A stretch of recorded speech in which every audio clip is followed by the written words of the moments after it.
everybody, happy Wednesday. And like I mentioned yesterday, today will be my last video of the week because it is Thanksgiving weekend in the States, and so I'll be taking Thursday and Friday off, but I'll be back on Monday, and on Tuesday I'll be on Tumblr, so ask your questions there.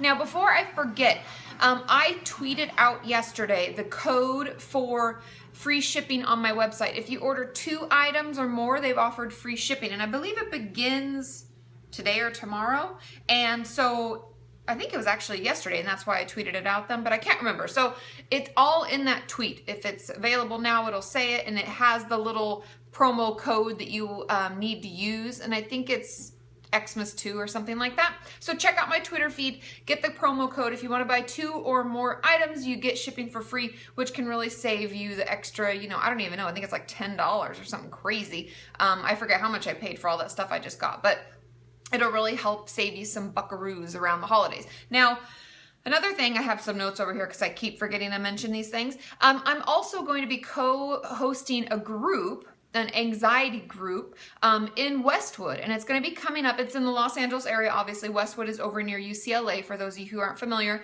It'll be starting in January, and it'll be running on Monday nights. If any of you are interested in joining now, like I said, it's an anxiety group, and most of our participants are going to be teenagers. So we have a bunch of people around the age of like 12 to 14 and some 16 to 18-year-olds. So if you're in that range and you're in the LA area and you're interested, shoot me an email at info@katiemorton.com and let me know, because I still have a few spots left.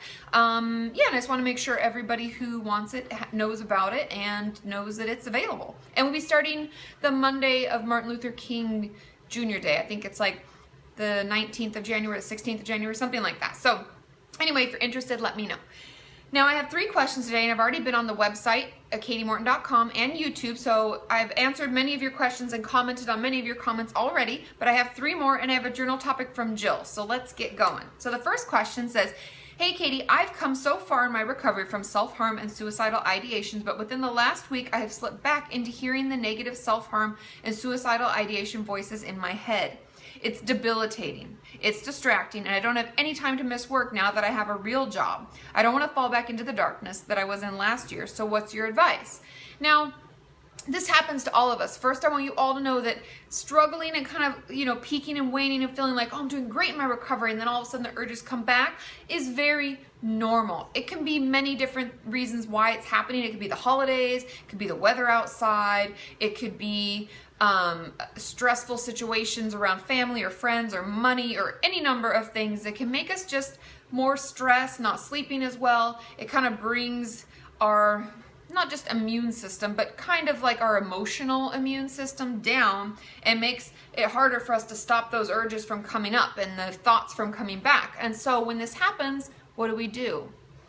Now, I deal with this a lot with my clients, and the thing I always say is, what's in your toolbox? What worked before? Let's grab it. Let's pull it out. Let's get it together. Let's start using our tools, because the thing that happens most often is when we're really doing well, we don't really do anything to keep up our wellness. We're not taking care of our mind and our body, and we kind of let things slip because things are okay and we don't think about it all the time. So therefore, we're not thinking of how to take care of ourselves like we were, and remembering to journal like we were, remembering to reach out and vent about things that are going on like we used to. So I would encourage you to remember what worked before and put it back into play. We have to make sure that we're doing it regularly.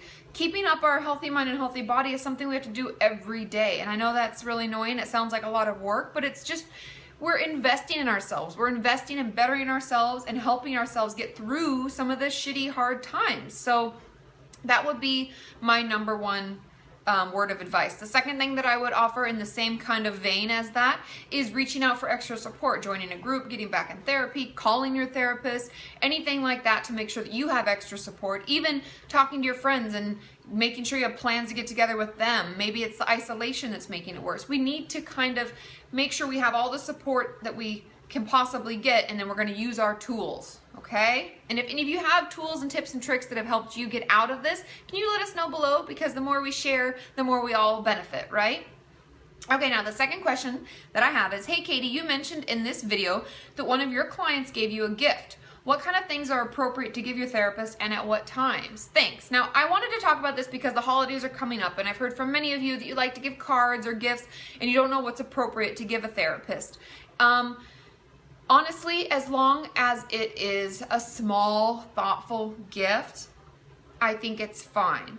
Usually clients give me gifts after maybe they've come back from vacation and they're like, oh, I saw this cute little thing and I thought about you, and I'll put it and keep it in my office so that it's kind of, they know that I liked it and it's part of our therapy, and they'll see it every time, and it can kind of be a good, we call them like transitional objects and stuff. As people are moving through stuff, it can be something that's always there. Cards are great. Just anything it's not worth a lot. Don't try giving your therapist a huge gift that's really expensive, like a $200 cashmere sweater or something like that, because we can't accept that. Ethically, it puts us in a bizarre situation. But anything that's just thoughtful, maybe something you made, you could bring desserts, you could bring, you know, like I said, any kind of card or anything you made is great. And that's what I actually received, was something that my client had worked on and made. And so I thought it was really cool. And so obviously I'll accept it, and it was great. So that gives you an idea. Something that isn't worth a ton, but it means a lot emotionally for you. That's what I would go with. And you can give them around the holidays. You can give them around different anniversaries in your treatment. Pretty much anytime you really want to. But like I said, just remember that like we're not supposed to be receiving gifts all the time as therapists. That's not really what we do. So, you know, just make sure it means something to you, and you can do it when you feel like it, okay? Question number 3. Hey Katie, how do you decide which topics are most important to bring up during your therapy appointment when life just seems so overwhelming? I've made lists, but sometimes we don't even get halfway through the list by my next appointment, and I've got all new things to talk about when we haven't even touched on the stuff from the last time. I hope this makes sense. How do I decide what's the most pressing issue? Thanks for all that you do. Now, this got a lot of chatter on the website, and a lot of people are like, me too, I struggle with this, me too, oh my God, I don't know either. Now, when I first read this, my little radar went up, boom. I was like, this person needs therapy more frequently. And that's the basis, the foundation of what I would tell a client of mine. I would try to find another way to work them into my schedule so I see them twice a week. Hoping that that's a possibility for you, that's what I would try to do, because when therapy sessions feel so far apart and there's so much that goes on in between, and there's never enough time in a session talk about it all, we want to make sure we get more time in therapy if possible. I know it's not always a perfect world. We can't always get that when we need it, but please, please, please try to. If you can book double sessions, do that. If you can book twice a week, do that. Get it to a point where you feel like it's manageable each time you see them, because that's what therapy should feel like. Otherwise, you're not really getting your needs met, okay? Now, the second thing, the list is a great idea, but I would focus more on, I would journal. Like I always say, I know it's annoying, but I promise it works. I would start journaling every night about what's going on.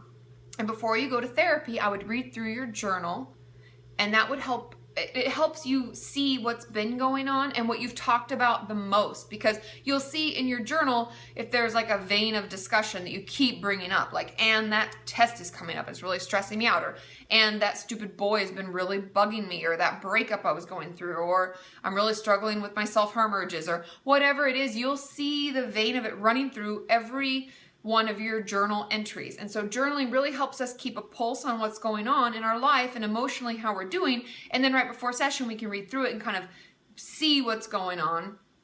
And that will help us decide what the most pressing issue is. Now, the third and final option that I will give is, I do this with some of my clients. If, let's say, I don't have room in my schedule to see them twice a week, or they can't afford to see me twice a week, I will offer up the ability for them to email me, knowing very well I will not answer. I don't respond to emails from my clients unless it's a pressing issue, but it gives them an outlet so they can talk about things, and then that reminds me, so I bring up the biggest issue that I feel is happening, and it can help us go from there and help us continue to move forward, and it gives them an outlet in between sessions where they can actually express what's going on and what they're struggling with. So I hope that one of those options works for you and something that you're able to implement into your own treatment. And if anybody else has any tips and tricks, let us know, okay? Now, journal topic, thanks Jill. She sent this a while ago, but I always research for them and I look through all of, like I said, I read everything. And so I came across this today.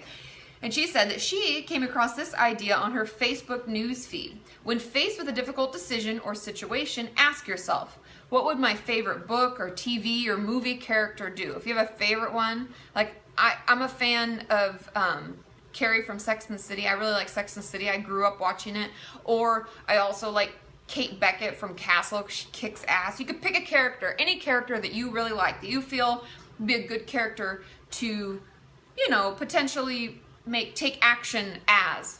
Because then she says, I answered this question for my favorite book character, and it actually gave me insight into my situation and how I handle it versus a healthier way to handle it. I'm taking my book character's advice and looking at all the good in my life and trying to love me for me. Give it a try. And I think that's really cool. It really helps us, like she said, it helps you look at something from a different perspective. And sometimes that's all we need to help make the right and more healthy decision for us.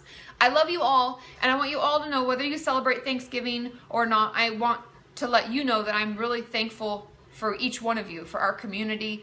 I wouldn't be able to do what I love, making these videos and interacting with each of you, if you weren't there. If there was no community, there'd be no reason for me to put out videos. And so all of your letters, all of your comments, all of your feedback are what feeds me and keeps me going. And I'm thankful for you each and every day. I love you all. I'll see you on Monday. Have a wonderful long weekend. Bye.